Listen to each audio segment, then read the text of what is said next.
Mini budget के हवाले से बात करते हैं, तज्जिया जानने की कोशिश करते हैं। हमारे साथ मौजूद हैं माहिर इक्तिसादियात शब्बर ज़ैदी साहब। शब्बर ज़ैदी साहब, बहुत शुक्रिया आपके वक्त का। ये फरमाइएगा, असद उमर साहब तो इसको मिनी बजट नहीं कहते, वो कहते हैं ये तो मुआशी इस्लाहत का पैकेज है। आपकी क्या राय है?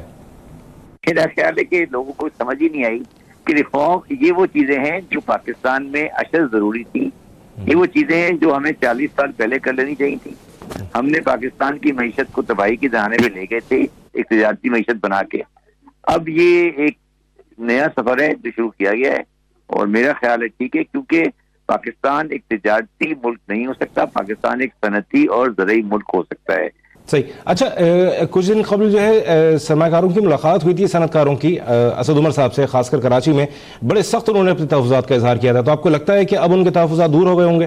देखिए, मैं उनको कोई अहमियत नहीं देता, वो ठीक है, वो अपने तौर पे बातें करते रहते हैं, ये उसकी बात नहीं है, ये इकोनॉमिक पॉलिसी की बात है।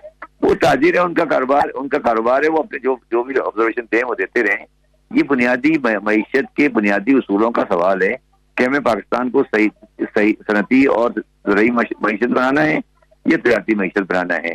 जो पिछली गवर्नमेंटें रही हैं खासतौर पर 40 साल से, उन्होंने इस मुल्क को एक तजारती मुल्क बना दिया था, जिसकी वजह से ये मुल्क एक बहुत बड़े बहरान में फंस चुका था।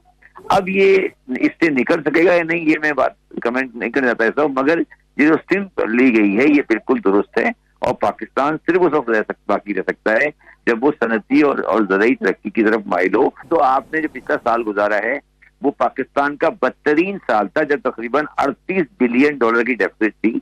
ये कोई बेवकूफ है जो समझता है कि पाकिस्तान की मईशत सही हालत में थी, उसको समझ ही नहीं थी कि पाकिस्तान की मईशत किस हालत में थी।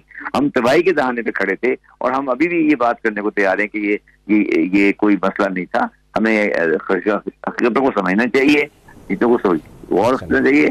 ये जो सनती जो तजारती खसारा है, पाकिस्तान की 300 डॉलर की मईशत है, उसमें 30 बिलियन डॉलर का खसारा नामुमकिन है। ये मुल्क इस तरह नहीं चल सकता था। ठीक है, बहुत शुक्रिया शब्बर ज़ैदी साहब आपके वक्त का।